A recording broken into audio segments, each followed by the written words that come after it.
Hello everyone, welcome to Neso school. आज के इस लेक्चर के साथ हम शुरुआत करने वाले हैं क्लास 10th हिस्ट्री के सबसे पहले चैप्टर की, जिसका नाम है the rise of nationalism in Europe. इस पूरे ही चैप्टर में हम ये समझने वाले हैं कि कैसे यूरोप में नेशनलिज्म मतलब राष्ट्रवाद राइज हुआ, किस तरीके से जर्मनी, इटली, फ्रांस जैसे नेशन स्टेट्स क्रिएट हुए और यूरोप के एम्पायर्स रिप्लेस हुए। तो चलिए आगे बढ़ते हैं और देख लेते हैं आज के लेक्चर के टॉपिक्स। हमारे आज के इस लेक्चर के दो टॉपिक्स होने वाले हैं। सबसे पहले टॉपिक का नाम है ले पैक्ट। ये फ्रेंच नेम है उस पेंटिंग का जो कि आपके चैप्टर के शुरुआत में ही दी गई है, और इस टॉपिक में हम इसी पेंटिंग को समझने वाले हैं डिटेल में। इसके बाद हमारा दूसरा और आखिरी टॉपिक होगा introduction to the rise of nationalism in Europe, जहां पर हम एक इंट्रोडक्शन देखने वाले हैं हमारे इस चैप्टर की। तो चलिए आगे बढ़ते हैं और शुरू करते हैं सबसे पहले टॉपिक के साथ, जिसका नाम है ले पैक्ट। ये पेंटिंग आपके चैप्टर में यहाँ पर दी गई है और इसके बारे में यहाँ से लेकर यहाँ तक दिया गया है। तो आगे बढ़ते हैं और समझ लेते हैं हमारी इस पेंटिंग के बारे में। यहाँ पर लिखा है, In 1848, Frederick Sorio prepared a series of 4 prints visualizing his dream of a world made up of democratic and social republics. मतलब 1848 में फ्रेडरिक सोरियो, जो कि एक फ्रेंच आर्टिस्ट थे, उन्होंने 4 पेंटिंग्स को प्रिपेयर किया था, मतलब 4 प्रिंट्स को प्रिपेयर किया था, बनाया था। और उन 4 पेंटिंग्स में उन्होंने कल्पना करी थी एक ऐसे वर्ल्ड की, एक ऐसी दुनिया की जो कि बनी होगी डेमोक्रेटिक एंड सोशल रिपब्लिक से। मतलब कि यहाँ पर 1848 में फ्रेडरिक सोरियो ने एक ऐसे वर्ल्ड की कल्पना करी थी, एक ऐसे ड्रीम वर्ल्ड के बारे में सोचा था, रिप्रेजेंट किया था अपनी पेंटिंग्स के थ्रू ऐसे वर्ल्ड को, जहाँ पर डेमोक्रेसी होगी, जहाँ पर लोगों के पास राइट्स होंगे, फ्रीडम होगी, उनके पास ये अधिकार होगा कि वो अपनी सरकार को खुद चुन सके, और जहाँ पर सोशल एंड इकोनॉमिक इक्वालिटी होगी सभी लोगों के बीच में।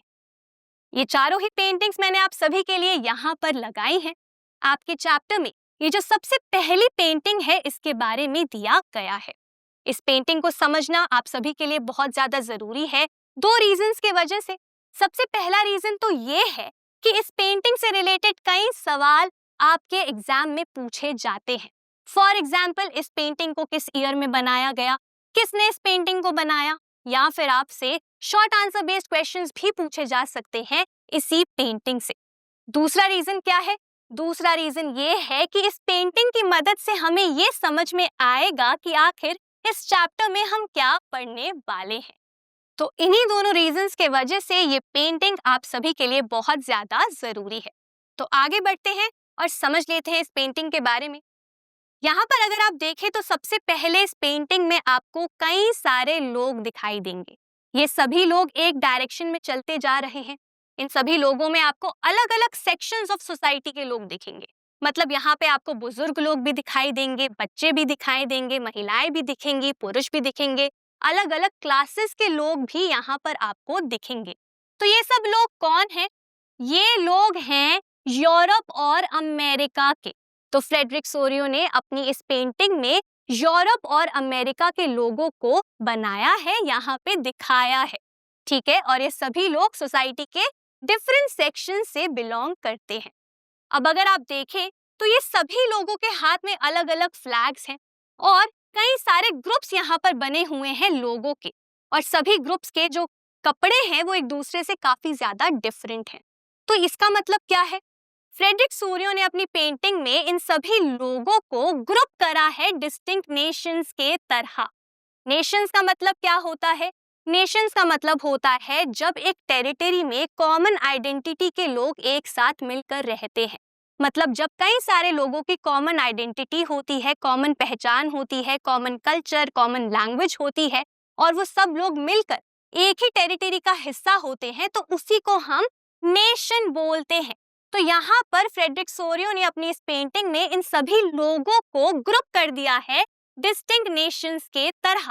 और ये डिफरेंट नेशंस हमें कैसे पता चल रहे हैं? क्योंकि इन सबके पास डिफरेंट फ्लैग्स हैं, इन सबके कपड़े एक दूसरे से बहुत ज्यादा डिफरेंट है, मतलब कि यहाँ पे डिफरेंट कल्चर्स को दिखाया गया है। ठीक है, तो यहाँ पे ये सारे लोग यूरोप और अमेरिका के हैं जो कि पीछे एक लंबी सी लाइन में चलते जा रहे हैं, मार्च कर रहे हैं और ये रिप्रेजेंट कर रहे हैं डिफरेंट नेशंस। अब यहाँ पर ये जो सभी लोग हैं, मतलब ये जो सभी ग्रुप हैं, नेशंस हैं, ये कहाँ जा रहे हैं और क्यों जा रहे हैं? ये आगे बढ़ रहे हैं नेशन स्टेट्स बनने के लिए। अब नेशन स्टेट्स का मतलब क्या होता है? नेशन स्टेट्स का मतलब होता है जब कई सारे नेशंस बन जाते हैं, जब कॉमन आइडेंटिटी के लोग एक टेरिटरी में इकट्ठे हो जाते हैं, नेशन को बना लेते हैं, फिर वो चाहते हैं कि उनकी एक सेपरेट सोवरेन स्टेट हो। सोवरेन स्टेट का मतलब क्या होता है? इंडिपेंडेंट गवर्नमेंट हो। ठीक है, उनके पास खुद के पास कंट्रोल हो अपनी टेरिटरी के ऊपर, वो अपनी टेरिटरी के लिए खुद से लॉज बना सके, कोई दूसरा उन्हें कंट्रोल ना करे, उसी को हम सोवरेन स्टेट बोलते हैं। तो यहाँ पर ये सभी नेशंस चाहते हैं कि वो नेशन स्टेट्स बन जाएं, उनके पास आजादी आ जाए, लिबर्टी आ जाए, और इसीलिए वो एक लंबी सी लाइन बनाकर आगे बढ़ते जाते हैं नेशन स्टेट्स बनने के लिए। अब यहाँ पर इस विजन को कि ये सभी लोग डिफरेंट नेशंस हैं और ये नेशन स्टेट्स बनने के लिए आगे बढ़ते जा रहे हैं, इसे क्या बोला गया है? इसे बोला गया है यूटोपियन विजन। अब यूटोपियन का मतलब क्या होता है, पहले ये समझ लेते हैं। आप सभी के चैप्टर में इसका मीनिंग दिया गया है। यहाँ पर लिखा है, it is a vision of a society that is so ideal that it is unlikely to actually exist. Utopian हम किसे बोलते हैं? यूटोपियन हम उस विजन को बोलते हैं एक सोसाइटी के जो कि बहुत ज्यादा आइडियल होता है, एक तरीके से ड्रीम वर्ल्ड, जो कि रियलिस्टिकली पॉसिबल नहीं है। ऐसा हमें लगता है कि ये जो सोसाइटी है ये असलियत में कभी नहीं बन सकती, तो उसी को हम यूटोपियन बोलते हैं, क्योंकि वो विजन इतना परफेक्ट होता है, इतना बेस्ट वर्जन होता है कि वो रियलिस्टिकली पॉसिबल ही नहीं लगता। फॉर एग्जाम्पल, अगर मैं बोलूं कि एक दिन ऐसी सोसाइटी बनेगी जहां पर गरीबी होगी ही नहीं, तो वो क्या है? वो मेरी एक आइडियल सोसाइटी है, वो इतनी बेस्ट सोसाइटी है जो कि रियलिस्टिकली पॉसिबल ही नहीं लगती, तो उसे हम क्या बोलेंगे? उसे हम यूटोपियन विजन बोलेंगे। तो यहाँ पे फ्रेडरिक सूरियो की ये जो पेंटिंग है, ये जो आइडिया है कि नेशंस हैं, वो नेशन स्टेट बनना चाहते हैं, बन चुके हैं, ये सभी को क्या बोला गया है? यूटोपियन विजन बोला गया है। और क्यों यूटोपियन विजन बोला गया है? क्योंकि जिस समय 1848 में जब इन्होंने ये पेंटिंग बनाई थी, उस समय यूरोप में नेशन स्टेट्स नहीं थे इतने, तब ये बहुत ज्यादा रेयर था। तब वहां पे डायनेस्टीज हुआ करती थी, एम्पायर्स हुआ करते थे, इसीलिए उस समय ये सोचना कि एक दिन जर्मनी जैसा एक देश होगा, इटली जैसा एक देश होगा, ये बहुत ज्यादा अनरियलिस्टिक लगता था। इसीलिए उस समय इस पेंटिंग को यूटोपियन बोला गया था। अब यहाँ पर बहुत इंटरेस्टिंग बात है जो मैं आप सभी को बताना चाहती हूँ। आप में से कई बच्चे होंगे जो सोच रहे होंगे कि मैम यहाँ पर peoples of Europe and America और पीपल्स ऑफ द वर्ल्ड क्यों लिखा है? ये तो पीपल होना चाहिए। तो चलिए इसका रीजन भी मैं आपको बता देती हूँ। पीपल हम तब यूज करते हैं जब हम किसी स्पेसिफिक या फिर पर्टिकुलर कम्युनिटी की बात करते हैं, किसी एक ग्रुप की बात करते हैं इन पर्टिकुलर, जैसे कि for example we the people of India. तो यहाँ पर हम एक नेशन के लोगों की बात कर रहे हैं, तो हम पीपल बोलेंगे। पीपल्स हम कब बोलते हैं? जब हम डिफरेंट ग्रुप्स ऑफ इंडिविजुअल्स की कलेक्टिवली बात करते हैं, तो वहां पर हम पीपल्स बोलते हैं। जैसे कि यहाँ पर मैंने आपको बताया कि वर्ल्ड को डिफरेंट नेशंस में डिवाइड कर दिया गया है, वर्ल्ड के लोगों को डिफरेंट नेशंस के ग्रुप में डिवाइड कर दिया गया है, और यहाँ पे इन सभी की कलेक्टिवली बात करी जा रही है। इसीलिए हमने peoples of Europe and America और पीपल्स ऑफ द वर्ल्ड बोला है, पीपल नहीं। अब आई होप आपके लिए ये पॉइंट भी बहुत अच्छे से क्लियर हो गया होगा। अब आगे बढ़ते हैं इस पेंटिंग में। अब यहाँ पर आप सभी देख रहे होंगे कि एक स्टैचू बना हुआ है। ये स्टैचू किसका है? ये है स्टैचू ऑफ लिबर्टी। लिबर्टी का मतलब क्या होता है? आजादी, फ्रीडम। तो यहाँ पे लिबर्टी का एक स्टैचू बना हुआ है। अब ये जो स्टैचू ऑफ लिबर्टी है, इनके एक हाथ में क्या है? टॉर्च ऑफ एनलाइटनमेंट, और दूसरे हाथ में क्या है? Charter of the rights of man. अब यहाँ पर ये जो स्टैचू है, ये 3 डिफरेंट आइडियाज को सिंबलाइज कर रहा है। आप सभी को याद होगा क्लास 9th में जब आप फ्रेंच रेवोल्यूशन पढ़ रहे थे, तो वहां पर आपने ये पढ़ा होगा कि कैसे फ्रेंच रेवोल्यूशन के टाइम डिफरेंट आइडियाज को सिंबल्स के थ्रू रिप्रेजेंट किया जाता था। जैसे कि लिबर्टी को एक फीमेल फिगर की तरह देखा जाता था, ठीक है। तो यहाँ पर भी उसी तरीके से सिंबलाइज किया गया है। यहाँ पे ये जो स्टैचू है ये किसको रिप्रेजेंट कर रहा है? लिबर्टी के आइडिया को, फ्रीडम के आइडिया को। यहाँ पर ये जो टॉर्च ऑफ एनलाइटनमेंट है, ये क्या है? टॉर्च का मतलब होता है मशाल, और एनलाइटनमेंट का मतलब क्या होता है? ज्ञान, ज्ञान की प्राप्ति, नॉलेज, एजुकेशन, रीजन, अंडरस्टैंडिंग। इसी को हम क्या कहते हैं? एनलाइटनमेंट कहते हैं। तो यहाँ पर एनलाइटनमेंट के आइडिया को दिखाया गया है। उसके बाद क्या है? Charter of the rights of man. Charter मतलब कि डिक्लेरेशन, और राइट्स ऑफ मैन क्या है? लोगों के अधिकार। तो यहाँ पे पुरुषों के अधिकारों को दिखाया गया है। अब मैंने यहाँ पे पुरुष क्यों बोला है?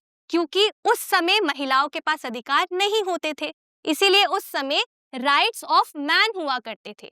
तो यहाँ पे अधिकारों की बात करी गई है, एनलाइटनमेंट की बात करी गई है, और लिबर्टी की बात करी गई है एक ही स्टैचू की मदद से।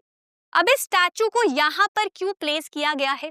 यहाँ पर इस स्टैचू को इसीलिए प्लेस किया गया है क्योंकि ये रिप्रेजेंट कर रहा है इस बात को कि कैसे ये सभी जो लोग हैं डिफरेंट नेशंस के, ये अब जागरूक हो चुके हैं, इनमें अवेयरनेस आ चुकी है, इनमें नॉलेज आ चुकी है, और अब ये लिबर्टी की ओर बढ़ते जा रहे हैं, ये अपने अधिकारों के ओर बढ़ते जा रहे हैं। इसीलिए यहाँ पे स्टैचू ऑफ लिबर्टी को प्लेस किया गया है। अब आप आगे नोट करेंगे कि स्टैचू ऑफ लिबर्टी के आगे कई लोग निकल चुके हैं। कई लोग ऐसे हैं जो कि स्टैचू ऑफ लिबर्टी के जस्ट नीचे खड़े हैं और रिस्पेक्ट पे कर रहे हैं, और कई सारे लोग हैं जो कि स्टैचू ऑफ लिबर्टी के पीछे लाइन लगाकर वहां तक चलते जा रहे हैं। अब ये लोग कौन हैं? जो भी लोग स्टैचू ऑफ लिबर्टी के आगे हैं, वो लोग कौन हैं? ये वो लोग हैं जो नेशन स्टेट्स बन चुके हैं, जो लिबर्टी हासिल कर चुके हैं, जैसे कि यूएसए एंड स्विट्जरलैंड। तो यहाँ पर जो यूएसए के लोग हैं और जो स्विट्जरलैंड के लोग हैं, वो इस प्रोसेशन को, मतलब कि ये जो मार्च है, इसको लीड कर रहे हैं, इसके सबसे आगे हैं, क्योंकि इस समय तक यूएसए और स्विट्जरलैंड को लिबर्टी मिल चुकी थी, इसीलिए ये स्टैचू ऑफ लिबर्टी के काफी ज्यादा आगे निकल चुके हैं। आप यहाँ पर इनके फ्लैग्स भी आगे देख सकते हैं। अब स्टैचू ऑफ लिबर्टी के नीचे कौन लोग हैं? ये लोग हैं फ्रांस के। और फ्रांस के लोग क्यों अभी अभी स्टैचू ऑफ लिबर्टी के पास पहुंचे हैं?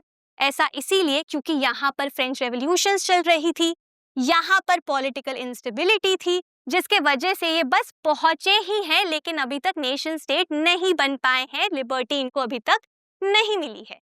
अब पीछे कौन लोग हैं?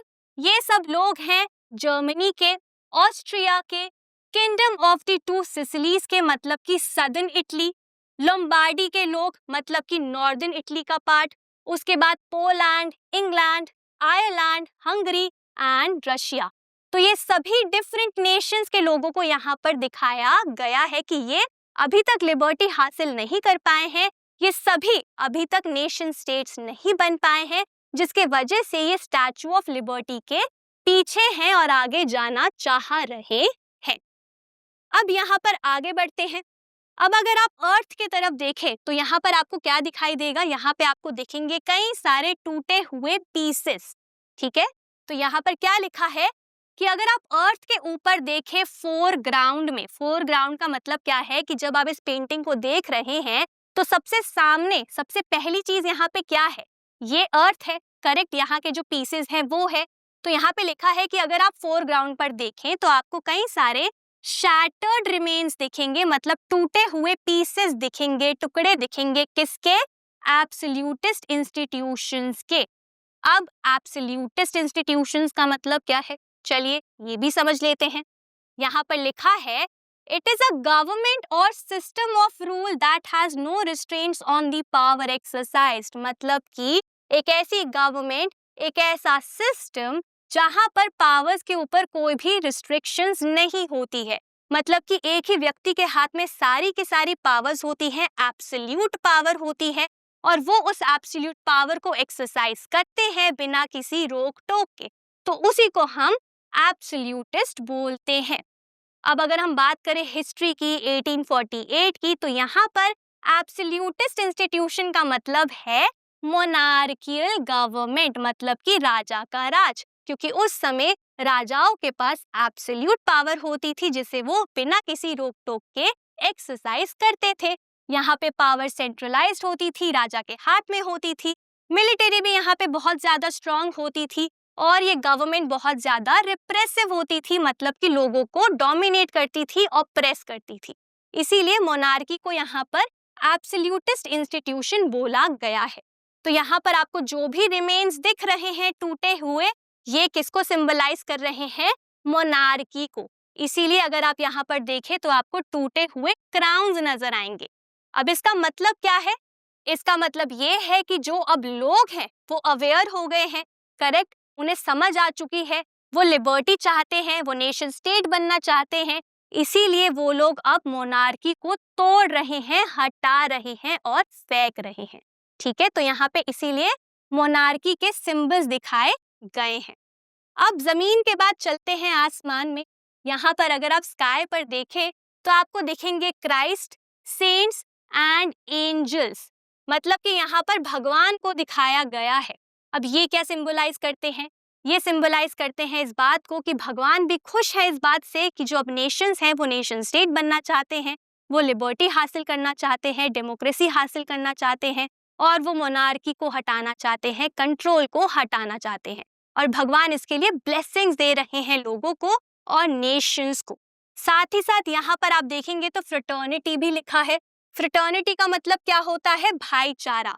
तो यहाँ पर यह भी सिंबलाइज किया गया है कि जो भगवान है वो इस बात के लिए आगे बढ़ावा दे रहे हैं कि नेशंस के बीच में भाईचारा होना चाहिए, झगड़े नहीं होने चाहिए।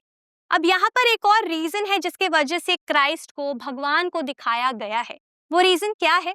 पहले के टाइम में कैसे हम मोनार्की को जस्टिफाई करते थे, डिफेंड करते थे, ये बोलकर कि मोनार्की में जो राजा होता है वो भगवान का एक रूप होता है, भगवान ही एक व्यक्ति को भेजते हैं हमें कंट्रोल करने के लिए जो हमारा राजा है, इसीलिए हमें मोनार्की को रखना चाहिए, इसीलिए हमें अपनी राजा की इज्जत करनी चाहिए, उसकी बात माननी चाहिए। ठीक है, तो इस तरीके से क्या किया जाता था? डिवाइन थ्योरी के नाम से एक थ्योरी है जिसकी मदद से ये बोला जाता था कि मोनार्की बेस्ट फॉर्म है। लेकिन यहाँ पर जब क्राइस्ट को दिखाया गया तो इस बात को दिखाया गया कि नहीं, ऐसा नहीं है, भगवान भी खुश है इस बात से कि लोगों के पास लिबर्टी है, लोग जो है वो नेशन स्टेट्स बनना चाहते हैं। तो यहाँ पर हमने इस पेंटिंग में कई सारे डिफरेंट एलिमेंट्स के बारे में समझा। हमने ये समझा कि कैसे यहाँ पे ये जो सभी लोग हैं ये यूरोप और अमेरिका के लोग हैं जो कि नेशंस के तरह यहाँ पे ग्रुप किए गए हैं। इनके फ्लैग की मदद से, इनके कपड़ों की मदद से हम इन्हें आइडेंटिफाई कर सकते हैं। उसके बाद ये सभी लोग जो है लिबर्टी हासिल करना चाहते हैं, नेशन स्टेट्स बनना चाहते हैं। स्टैचू ऑफ लिबर्टी जो यहाँ पर है वो लिबर्टी के आइडिया को, एनलाइटनमेंट के आइडिया को, साथ ही साथ charter of the rights of man के आइडिया को यहाँ पर रिप्रेजेंट कर रही हैं। जो लोग स्टैचू के आगे हैं वो यूएसए और स्विट्जरलैंड के हैं जो कि उस समय तक लिबर्टी हासिल कर चुके थे। जो लोग एकदम नीचे हैं वो है फ्रांस के लोग और जो लोग पीछे हैं वो उन नेशंस के लोग हैं जो कि नेशन स्टेट बनना चाहते हैं लेकिन अभी तक बने नहीं है। नीचे क्या है? रिमेन्स है मोनार्की के और ऊपर भगवान है जो फ्रेटर्निटी के आइडिया को आगे बढ़ा रहे हैं और कह रहे हैं कि ये अच्छा काम है कि आप नेशन स्टेट्स बनना चाहते हैं, लिबर्टी को हासिल करना चाहते हैं। तो यहाँ पे इस पूरी पेंटिंग में अगर हम देखें तो फ्रेडरिक सूरियो ने एक आइडियल सोसाइटी को बनाया था। ठीक है, कई सारे आइडियाज को भी यहाँ पर उन्होंने प्रेजेंट किया था और इसीलिए इस पेंटिंग को यूटोपियन विजन भी बोला जाता है। आई होप आप सभी को अब ये पेंटिंग अच्छे से समझ आ चुकी होगी। इसी के साथ हमारा ये पहला टॉपिक जिसका नाम था लिव पैक्ट यहीं पे खत्म होता है। अब आगे बढ़ते हैं हमारे दूसरे और आखिरी टॉपिक की तरफ जिसका नाम है introduction to the rise of nationalism in Europe. ये टॉपिक आपके चैप्टर में यहाँ से लेकर यहाँ तक दिया गया है। अब यहाँ पर क्या लिखा है? During the 19th century, nationalism emerged as a force which brought changes in the political and mental world of Europe. मतलब कि 19th century में nationalism emerge हुआ एक ऐसे force के तरह जो बहुत सारे changes लेकर आया political और mental world में of Europe। 19th century का मतलब क्या है? 1800s वाला period। तो जब हम 19th सेंचुरी बोलते हैं तो उसका मतलब होता है 1848, 1815, मतलब कि 1800s का पीरियड। ठीक है, तो 19th सेंचुरी में नेशनलिज्म इमर्ज हुआ एक ऐसे स्ट्रॉन्ग फोर्स के तरह जिसने यूरोप में पॉलिटिकल और मेंटल वर्ल्ड को बदल दिया। पॉलिटिकल वर्ल्ड का मतलब क्या है कि जो पॉलिटिकल सिस्टम था उसे बदल दिया, और मेंटल वर्ल्ड को बदलने का मतलब क्या है कि लोगों की सोच को बदल दिया। ठीक है, एनलाइटनमेंट आई, लोगों को समझ आई, उनको पता चला कि हाँ लिबर्टी जरूरी है, कंट्रोल हमें नहीं रहना है। तो यहाँ पर मेंटल वर्ल्ड भी चेंज हुआ, लोगों की सोच में बदलाव आया। ठीक है, और इसी पॉलिटिकल और मेंटल चेंज के वजह से, नेशनलिज्म के वजह से क्या हुआ, जो भी मल्टीनेशनल डायनेस्टिक एम्पायर्स थे वो रिप्लेस हो गए और नेशन स्टेट एस्टैब्लिश हो गया यूरोप में। अब यहाँ पर मल्टीनेशनल डायनेस्टिक एम्पायर्स का मतलब क्या होता है? इसका मतलब होता है एक लार्ज एरिया जिसको रूल करता है एक सिंगल एम्परर और जिसकी कोई भी फिक्स्ड बॉर्डर्स नहीं होते हैं। मतलब कि एम्पायर क्या होता है? एम्पायर का मतलब होता है कि कई सारी टेरिटरीज, कई सारे रीजन एक एम्पायर के अंदर आते हैं। कोई भी फिक्स बॉर्डर्स वहां पे नहीं होते हैं। जो भी एरिया, जो भी रीजन आपने कॉन्कर कर लिया वो आपके एम्पायर के अंडर आ जाएगा। तो एक एम्पायर में लार्ज एरिया होता है जिसमें कई सारे रीजन्स होते हैं, कई सारी टेरिटरीज होती हैं, जिसके वजह से यहाँ पे लिखा है मल्टीनेशनल डायनेस्टिक एम्पायर, कि एक एम्पायर के अंदर कई सारे किंगडम्स भी दिखाई देते हैं। ठीक है, कई सारे रीजन्स इसके अंदर आते हैं और इस एम्पायर को कौन रूल करता है? एक सिंगल एम्परर। ठीक है, और यहाँ पे लोगों की लॉयल्टी भी इसीलिए एक दूसरे के तरफ नहीं होती है। वहीं पे नेशन स्टेट क्या होता है? मैंने आपको पहले भी बताया है। नेशन स्टेट का मतलब है कि एक ही टेरिटरी में जो लोग हैं वो कॉमन आइडेंटिटी रखते हैं। ठीक है, वो शेयर्ड हिस्ट्री रखते हैं, शेयर्ड स्ट्रगल्स रखते हैं, जिसकी वजह से वो साथ में एक ही टेरिटरी में रहते हैं, जिससे एक नेशन बनता है। और फिर वो नेशन जो है अपने लिए एक सोवरेन स्टेट को क्रिएट करता है, तो उसी को हम नेशन स्टेट बोलते हैं। अब यहाँ पर कॉमन आइडेंटिटी का, शेयर्ड हिस्ट्री का और स्ट्रगल्स का मतलब क्या हुआ? कॉमन आइडेंटिटी का मतलब है कि एक कॉमन पहचान। जैसे कि अगर मैं बोलूं कि हम सब इंडियंस हैं, तो वो क्या है? हमारी कॉमन आइडेंटिटी है। आप भी इंडियन हैं, मैं भी इंडियन हूँ। ठीक है, उसके बाद शेयर्ड हिस्ट्री का मतलब क्या है? इंडिया के जो भी लोग हैं, सभी जो थे पहले, उन सभी की हिस्ट्री क्या है कि हम सब ब्रिटिश रूल के अंदर थे। करेक्ट, तो ये हमारी क्या है? शेयर्ड हिस्ट्री है। स्ट्रगल्स का मतलब क्या है कि जो भी स्ट्रगल्स आप फेस कर रहे हैं इंडिया में, हम भी वही स्ट्रगल्स फेस कर रहे हैं। पहले जो भी स्ट्रगल्स रह चुके हैं हम सभी के कॉमन है, क्योंकि हम सभी इंडिया का हिस्सा हैं। तो यहाँ पे हमारे शेयर्ड स्ट्रगल्स भी हैं। तो इसी को हम नेशन स्टेट बोलते हैं, जहाँ पे लोगों में ये सेंस होता है कि हमारी एक कॉमन आइडेंटिटी है, हम सभी एक दूसरे से जुड़े हुए हैं। उसी को नेशन स्टेट कहते हैं। ठीक है, तो जब नेशनलिज्म आया तो उससे ये एम्पायर्स जो थे वो बदल गए और नेशन स्टेट एस्टैब्लिश हो गए। लेकिन ऐसा नहीं था कि अचानक से ही नेशन स्टेट आ गए, नहीं। एक ट्रांजिशन हुआ और इसके बीच में एक और फेज आया जहां पे मॉडर्न स्टेट आई। ठीक है, तो एम्पायर्स के बाद सीधा नेशन स्टेट्स नहीं बने, बीच में मॉडर्न स्टेट क्रिएट हुई। मॉडर्न स्टेट का मतलब क्या होता है? यहाँ पे जो पावर होती है वो सेंट्रलाइज्ड होती है, लेकिन टेरिटरी डिफाइंड होती है। मतलब कि एक डिफाइंड टेरिटरी होगी, ऐसा नहीं है कि कोई बॉर्डर्स फिक्स नहीं है। एक डिफाइंड टेरिटरी है, उस टेरिटरी के अंदर एक रूलर होगा या एक गवर्नमेंट होगी या कुछ लोग होंगे जिनके पास सेंट्रलाइज्ड पावर होगी, मतलब सारी की सारी पावर होगी और वो रूल्स बनाएंगे। ठीक है, अब आप सभी यहाँ पे सोचेंगे कि मैम फिर मॉडर्न स्टेट और नेशन स्टेट के बीच में क्या डिफरेंस रहा? वहां पे भी एक ही टेरिटरी है, यहाँ पे भी एक ही टेरिटरी है, वहां पे भी पावर जो है वो एक के हाथ में होगी या फिर एक गवर्नमेंट के हाथ में होगी, यहाँ पर भी सेम बात है। तो डिफरेंस क्या है? डिफरेंस ये है कि एम्पायर्स में और मॉडर्न स्टेट में जो लॉयल्टी होती है लोगों की, वो अपने रूलर के तरफ होती है या फिर एम्परर के तरफ होती है। यहाँ पे लोगों में ये फीलिंग नहीं होती कि हम सब एक हैं। यहाँ पे लोगों की सेम आइडेंटिटीज या फिर कॉमन आइडेंटिटीज, हिस्ट्री नहीं होती है। ठीक है, उनके लिए कॉमन बात क्या है कि उनका सेम रूलर है या सेम एम्परर है। इसीलिए ये एक मॉडर्न स्टेट है, नेशन स्टेट नहीं, क्योंकि यहाँ पे नेशन बनती ही नहीं है। ठीक है, वहीं पे नेशन स्टेट में क्या होता है? जो लॉयल्टी होती है वो अपने देश के प्रति होती है, वो अपने नेशन के प्रति होती है, अपने नेशन के लोगों के प्रति होती है। तो यहाँ पे एक सेंस होता है कॉमन आइडेंटिटी का, लेकिन यहाँ पर वो नहीं होता है। और यही मेन डिफरेंस है मॉडर्न स्टेट और नेशन स्टेट के बीच में। अब ये टॉपिक क्यों आपके लिए जरूरी है? ये इसीलिए जरूरी है क्योंकि इससे कई सारे सवाल आपसे पूछे जा सकते हैं बोर्ड एग्जाम्स में। फॉर एग्जाम्पल आपसे पूछा जा सकता है कि नेशन स्टेट्स के 3 एलिमेंट्स बताइए। तो कौन कौन से एलिमेंट्स होंगे? यही जो मैंने आपको अभी बताए। आपसे ये भी पूछा जा सकता है कि मॉडर्न स्टेट और नेशन स्टेट के बीच में क्या डिफरेंस है, तो वहां पर आप क्या लिखेंगे, वही जो मैंने आपको अभी बताया है। तो इसीलिए ये टॉपिक आपके लिए जरूरी है और इसे हम इग्नोर नहीं कर सकते हैं। अब आगे देखते हैं नेक्स्ट पॉइंट क्या लिखा है। This commonness did not exist from time immemorial. It was forged through struggles, the actions of leaders and the common people. अब जैसे मैंने आपको बताया कि अचानक से कुछ नहीं हुआ, ऐसा नहीं है कि पहले एम्पायर्स थे फिर एकदम से नेशन स्टेट आ गई, नहीं, ऐसा नहीं हुआ। ये एक ट्रांजिशन था जो कि बहुत स्लोली हुआ, ग्रेजुअली हुआ। हमेशा से ये नहीं होता था, हमेशा से एग्जिस्ट नहीं करता था। ये जो कॉमननेस है, ये जो सेंस है कॉमन आइडेंटिटी का कि हम सब एक हैं, ये भावना पहले लोगों में नहीं थी, ये आइडेंटिटीज पहले नहीं थी, ये स्ट्रगल्स पहले नहीं थे, ये क्रिएट करे गए। ठीक है, इसीलिए ये हमेशा से एग्जिस्ट नहीं करता था, इसे बनाया गया, क्रिएट किया गया। कैसे? स्ट्रगल्स के थ्रू, लीडर्स के एक्शंस के थ्रू और कॉमन पीपल के थ्रू।